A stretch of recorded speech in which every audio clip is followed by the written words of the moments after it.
Glória e paz, família, eu sou o Emerson e esse é mais um vídeo do canal Cristão Tipo Nerd. Se você chegou até aqui, seja muito bem-vindo. Hoje vamos dar continuidade ao quadro História Revelada, onde vamos iniciar uma nova franquia de filmes, e a franquia de filmes da vez é a franquia Deixados para Trás. Então hoje vamos começar essa franquia. Então, se você está curioso para saber um pouco de detalhe da história, algumas curiosidades que eu consegui encontrar, vem comigo.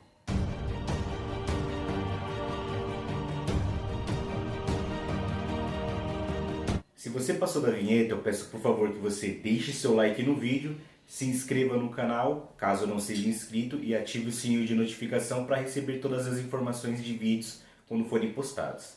Então, sem mais delongas, vamos para o conteúdo. É claro.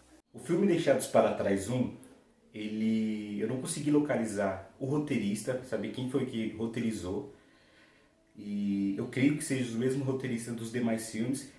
No próximo vídeo, na próxima parte, eu vou explicar melhor sobre essa questão do roteiro. E o diretor é Vic Sari. O filme ele começa em Israel, quando o jornalista Buck Williams, é Cameron Buck Williams, é o apelido, ele está em Israel fazendo uma matéria com um senhor lá, ele é um cientista cristão, que ele desenvolveu uma fórmula para conseguir germinar trigo, fazer plantação em lugares que não seria possível. Essa fórmula dele está sendo visada pelo mundo todo mundo está de olho querendo saber a fórmula, só que ele fala que não está à venda a fórmula, que ele quer usar ela pela paz apenas. E nesse momento começa um ataque, um bombardeio aéreo em Israel, só que do nada, de repente, as naves começam a explodir, sozinhas, ninguém atacando. O próprio Israel não conseguia se defender, foi pega de surpresa. Mas as naves explodiram sozinhas. Durante essa explosão que esse jornalista está filmando, aparece um homem e começa a falar algumas coisas para ele. E ele ficou ouvindo o homem falando, sabe? Grava ele e beleza. Vai embora, depois ele vê a fita. Depois que ele vê a fita, ele descobre que na filmagem o homem apareceu falando em outra língua. E aí fica tentando entender o que ele está falando. A assistente dele, Vicky, fala, deve ser aramaico, sei lá. Mas ele fala, pô, mas não é possível, quando eu estava conversando comigo ele falou na minha língua, eu entendi o que ele falou. E ele fica esse dilema.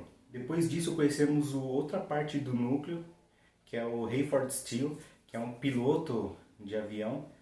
Ele vai ter a festa do filho dele, só que ele fala que não vai poder ficar, briga com a esposa.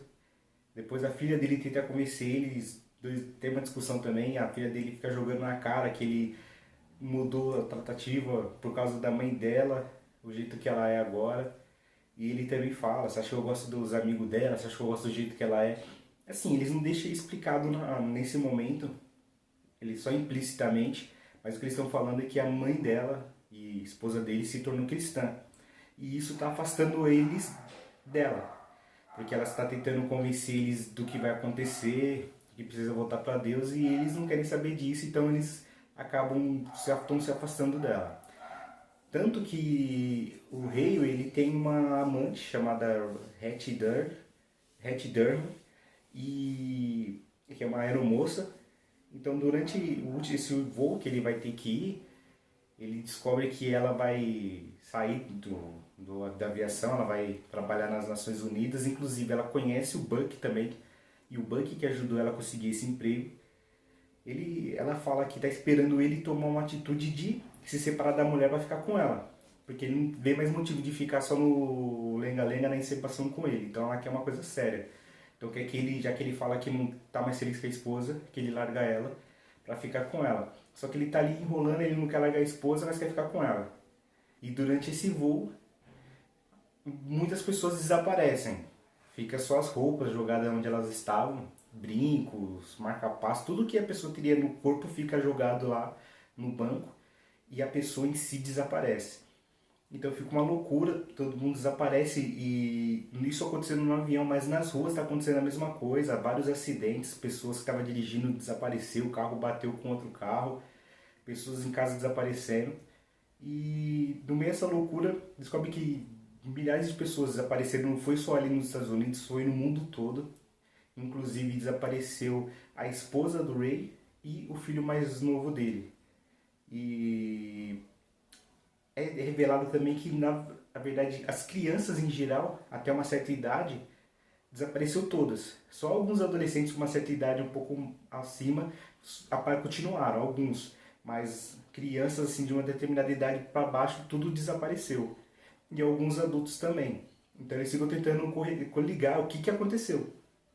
Porque essas pessoas desapareceram. Durante a confusão no avião, o Buck Williams ajuda o Ray a controlar um passageiro lá que está meio exaltado. E com isso ele pede ajuda para ele depois, para ele poder voltar para a cidade.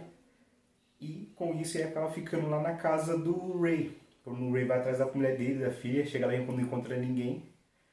E o Buck fica lá, só que quando ele vai tentar ir embora, o exército já formou um toque de recolher nas ruas, ninguém pode sair. Então ele acaba tendo que ficar lá. No outro dia a Chloe chega em casa, encontra lá o Buck, encontra o pai dela lá, e descobre que a mãe e o irmão sumiram, estão desesperados. E aí o Buck fala que precisa procurar notícias e pede ajuda para ela, para chegar lá no lugar para encontrar um piloto que ele vai poder comprar esse piloto para ir para onde ele quer ir. Depois disso, conhecemos o outro integrante assim do núcleo principal, pelo menos da parte do bem, vamos dizer assim, que é o pastor ajudante Bruce Morgan. Ele tá lá na igrejinha dele e tá lá triste, chorando, falando: como assim, eu sou um lixo, eu sou um nada, como você me deixou para trás, Senhor, eu não fui digno, por favor, Senhor, me dê uma segunda chance de poder mostrar, não sei o que lá, que eu sou capaz, que eu sou digno, que eu posso, que eu amo você.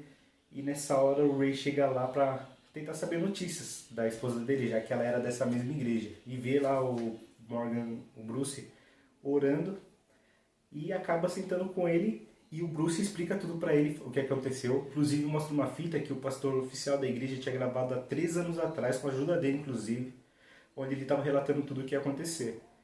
E aí isso abre a mente do Ray e ele começa a acreditar nessa possibilidade de arrebatamento, de Bíblia, e começa a tentar passar para isso para a filha dele. Só que a filha dele tá meio, não quer saber disso não. Fala: você tá louco, você tá ficando que nem a mamãe agora, se apegando a qualquer coisa e tal. A Hattie, ela vai atrás do Ray para tentar ficar com ele depois do que aconteceu. Descobre que a esposa dele sumiu, que é uma chance dos dois ficar juntos. Só que ele fala que ele encontrou a paz na Bíblia agora, pede desculpa pelas coisas que fiz para ela e tal. Só que não vai ficar com ela. E aí ela parte para ir trabalhar nas Nações Unidas. E enquanto isso, o Buck está tentando descobrir o máximo de informações sobre o que está acontecendo. E ele tem um ajudante, um espião, vamos dizer assim, que consegue algumas informações para ele. Ele revela que descobriu algumas coisas importantes, que está com medo, correndo para lá e para cá, que ele não fala muitos detalhes para o Buck, mas só algumas coisas sobre moeda única, sobre dinheiro e tal, que vai ser um dinheiro único, uma única modo de pagar as coisas. E o Ray fica meio sem entendendo, porque ele está muito bem alucinado. Depois de uma conversa dos dois, quando o Ray vai atrás, vê que algumas coisas que ele falou realmente estão acontecendo, ele vai atrás dele de novo, só que encontra ele morto. E ele é atacado lá na casa onde ele estava por um atirador, que tenta atirar nele também, só que acaba tirando algumas informações que ele tinha. Ele não consegue ver, só que ele pega um disco que esse rapaz tinha gravado algumas coisas que ele tinha descoberto.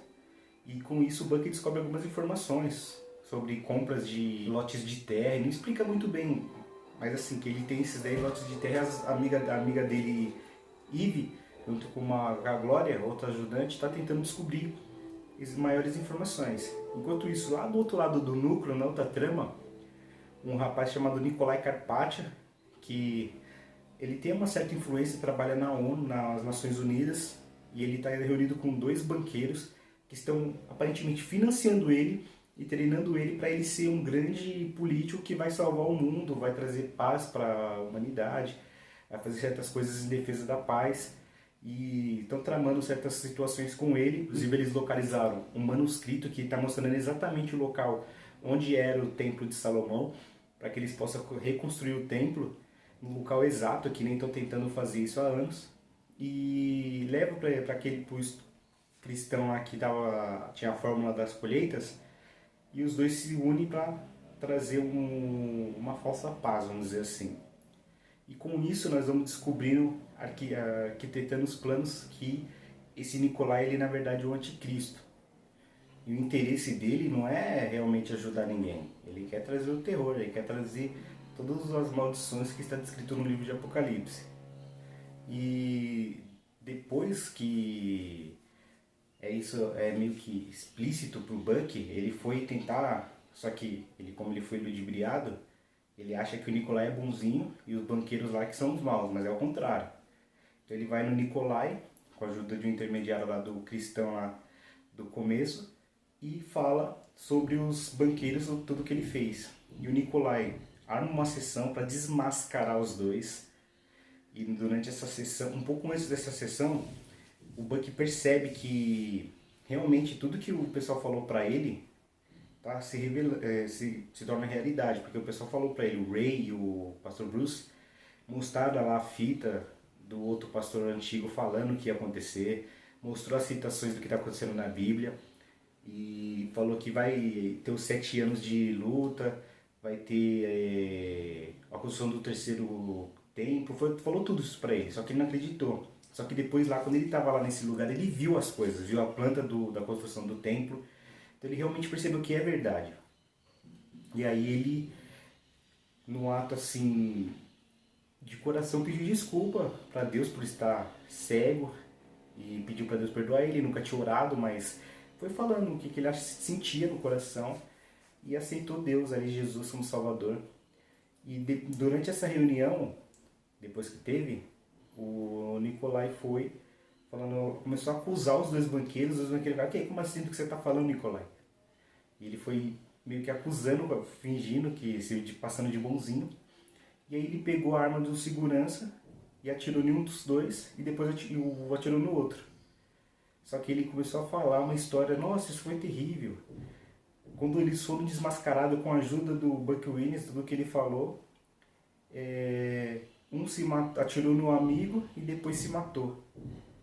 E aí nisso, quando tudo volta, começa a correr normalmente, ouve os barulhos de tiro, quando vê lá, tá o Nikolai chorando, eles eram meus amigos, não sei o que lá.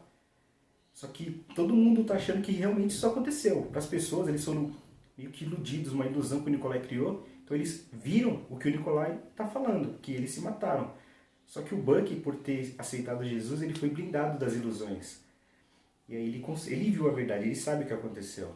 Então ele parte, volta lá para junto do Ray, do Morgan, do Bruce e da Chloe e se fecha, né, para tentar resistir aí ao que vai vir aí nos próximos anos. Então esse primeiro filme e o segundo também, eles foram filmes que foram lançados diretamente para fita cassete na época, eles não foram lançados no cinema, e ele teve um orçamento para ser lançado em fita cassete, eu achei até alto, de 4 milhões de dólares.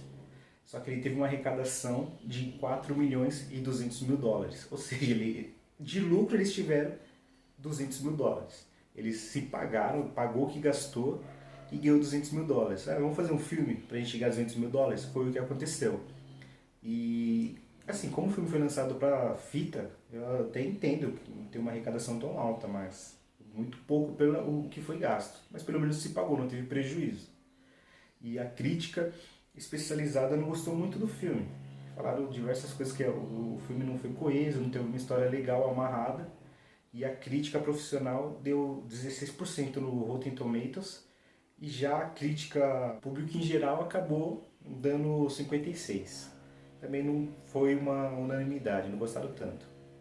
Mas como a empresa lá, Clouden Pictures, tinha comprado os direitos de produção dos filmes, aí eles partiram para a próxima empreitada, que seria a parte 2. E daí nasceu Deixados para Trás, parte 2, Comando Tribulação. Esse filme ele se passa 2 anos depois do primeiro, da história do primeiro. O Nikolai, todas as tramas que ele foi fazendo nos bastidores no primeiro filme, Então, hoje ele está como um líder das Nações Unidas e ele é o cara que está mandando, é o cara que manda. E a Hate Dunham é a assistente braço direito dele. E nisso ele está tomando forma o plano dele de dominação das pessoas, né? Levar elas para as trevas. E as únicas pessoas que resistem a isso é o Comando Tribulação, que foi um grupo insurgente que foi criado pelo Ray, pelo Buck, pelo Bruce e pela Chloe. Então eles criaram esse grupo que foram criando diversas células ao redor do mundo para compartilhando a verdade do anticristo, para combater ele. E eles são a única resistência humana para tentar salvar vidas e impedir que elas caiam nas trevas. E para eles terem maiores informações, conseguir acompanhar os planos do Nikolai, o Buck passa a entrar na equipe do Nikolai para ser tipo um porta-voz do que o Nikolai vai falar, já que o Nikolai está dominando tudo. Então a ONU, as Nações Unidas, eles dominaram as redes de televisões. Então, ou seja, está dominando a rede GNN, que é onde o Buck trabalha, e aí ele propõe para o Buck ser um âncora assim, para levar as informações do novo mundo, o mundo em paz, para o Nikolai. Então ele aceita, se fingindo de bobo, que não sabe de nada. E o Ray, enquanto isso, ele vai para uma missão de pilotar o novo avião presidencial que o Nikolai ganhou. E como ele tem contato com a Rede, ele vai atrás dela para tentar conseguir essa vaga de piloto, para ele poder ficar infiltrado descobrindo informações. E uma coisa que assim, depois desse período, já fica evidente que teve, nesses 2 anos, teve um início de flerte entre o Buck e a Chloe, porque os dois estão próximos. Inclusive ela vive se preocupando com ele fazer as missões arriscadas. E tem até uma cena de briga entre os dois, que ela confunde a amiga do Buck, Eve, que tá lá na casa dele, como se fosse uma amante dele, noivo, sei lá. E os dois depois se acertam, eles assim, estão naquele clima de namoro, que vai, no decorrer do filme, vai se estabelecendo. E durante toda a trama, os dois, o Buck e o Ray, eles estão infiltrados em missões perigosas dentro lá do Ninho das Cobras para tentar desmascarar tudo que o Nikolai vai fazer. Inclusive, graças aos dois, eles conseguem deshipnotizar um rabino de Israel que é muito conceituado, que é chamado de Ben Judá, e ele vai dar um depoimento para Mundial alegando que o Nikolai é o Messias, falando que tem várias provas que pode comprovar quem é o Messias. O texto que ele faz é adulterado, então ele vai falar que, como ele está hipnotizado, ele vai falar que o Messias é o Nikolai. Como ele é uma autoridade cristã, as pessoas vão ter credibilidade a ele. Só que o que acontece? O Buck e o Ray descobrem esse plano e eles precisam fazer alguma coisa para tentar impedir isso. Então, com a desculpa de que quer desmascarar as 2 testemunhas de Jesus que estão lá em Israel, que elas já estão lá, só que elas estão lá no Muro das Lamentações, e o Nikolai faz de tudo para que ninguém vá até lá ouvir eles, então fecha a área. Então, para eles conseguirem chegar lá com a ajuda de uma anja, eu acho, que ajuda eles a conseguir passar, eles levam o Ben Judá lá para ouvir as 2 testemunhas falar. Então as 2 testemunhas falam para ele tudo que a verdade, que o Messias é Jesus. E isso deshipnotiza o Ben Judá. Então quando chega na hora lá do grande testemunho que vai dar para todo o mundo, ele acaba falando que o Messias é Jesus Cristo. E aí desmascarando assim o que o Nikolai vai fazer. É uma derrota, claro, a guerra não acabou ainda, mas é uma primeira derrota. E eles vão trabalhando juntos, infiltrados, passando esses apuros, né? Vamos dizer assim. E enquanto isso, o Bruce, lá na igreja, eles criam lá uma enfermaria, cria algumas coisas para ajudar as pessoas que estão passando dificuldades, sofrendo nas ruas.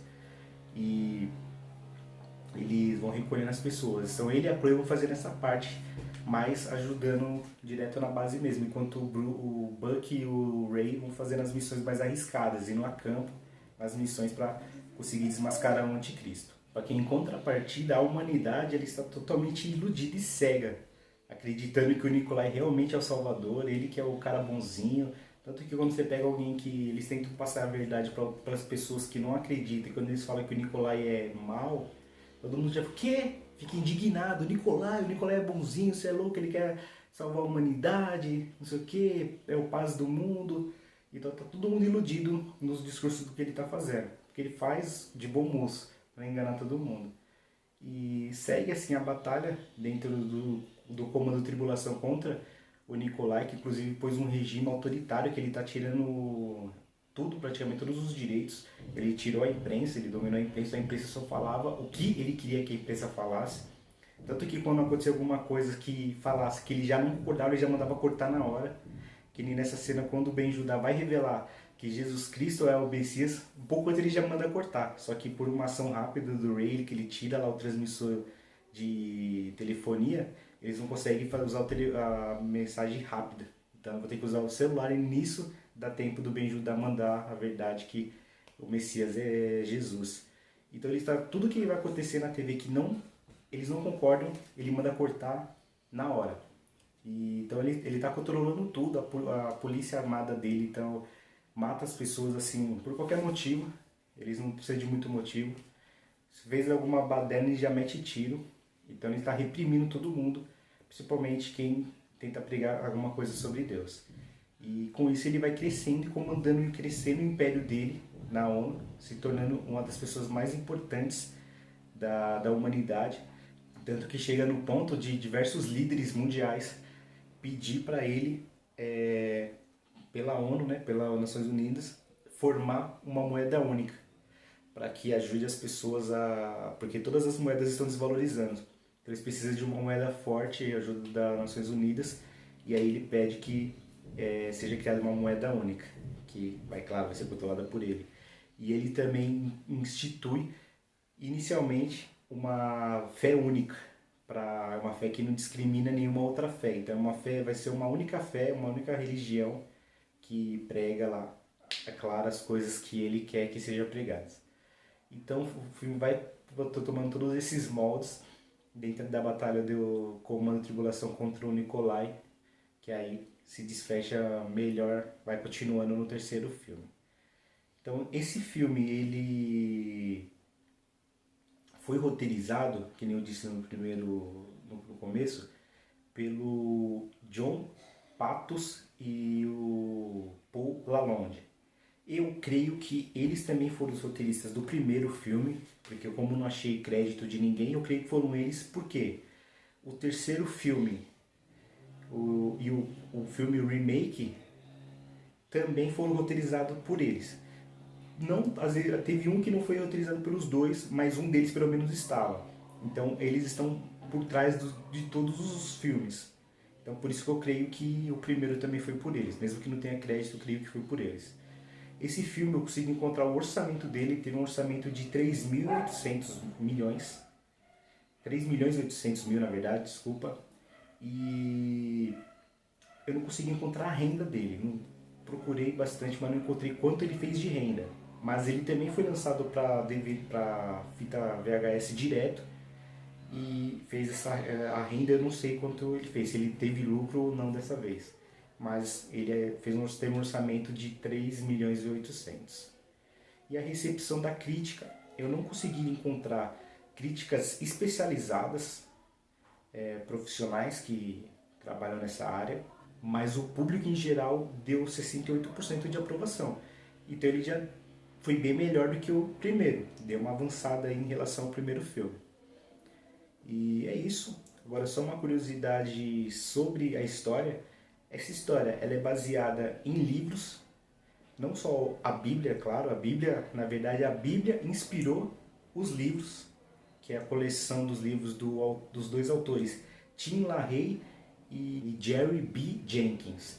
Esses dois autores criaram os livros que se basearam nas histórias da Bíblia, inclusive, principalmente, nas histórias de Apocalipse e criaram esses livros. São 13 livros contando a história desde o Deixados para Trás, falando tribulação e vai indo até o final da guerra contra Satanás. E foi criado depois 3 livros prequéis, que são o livro prequel é aquele livro que ele conta uma história anterior à história que está sendo contada. Então os 3 livros eles são antes da história inicial do primeiro filme, que é a história do Deixados para Trás. Então foram lançados 3 filmes prequels que conta a história do Nikolai antes de nascer, da mãe do Nikolai ainda, tendo a promessa de ter um filho, sem saber que estava levando o anticristo, o Ray Ford, quando estava novo ainda, planejando o que faria, se administrar as empresas da família, só que ele decidiu virar piloto de avião, entre outros, mostrando o começo lá dos dois, de como vai, contando um pouco mais da história de como o Nikolai chegou ao poder das Nações Unidas, porque no primeiro filme não explica muito isso, já mostra ele lá praticamente consagrado, então não explica de onde ele veio, como começou toda a história dele. Então essa história é contada nesses 3 livros prequels. E além dos livros prequels, ele tem outros livros que não tem muitos detalhes aqui da história, mas tem outros 10 que eu saliento, que é os livros da nova geração, que é a Deixados para Trás, coleção Teens. Essa coleção Teens é uma história que ela mostra tudo o que acontece nos livros oficiais, só que pela visão de adolescentes, onde os sobreviventes, os que ficaram para trás, são um grupo de adolescentes, 2 mocinhas e 2 mocinhos, que eles vão gerar um filme também, que é o Deixados para Trás Nova Geração. Vai ser o último que nós vamos falar sobre eles. Então são 10 livros dessa coleção aí, coleção Teens, contando a história, toda essa história do que está acontecendo no mundo pela visão de adolescentes.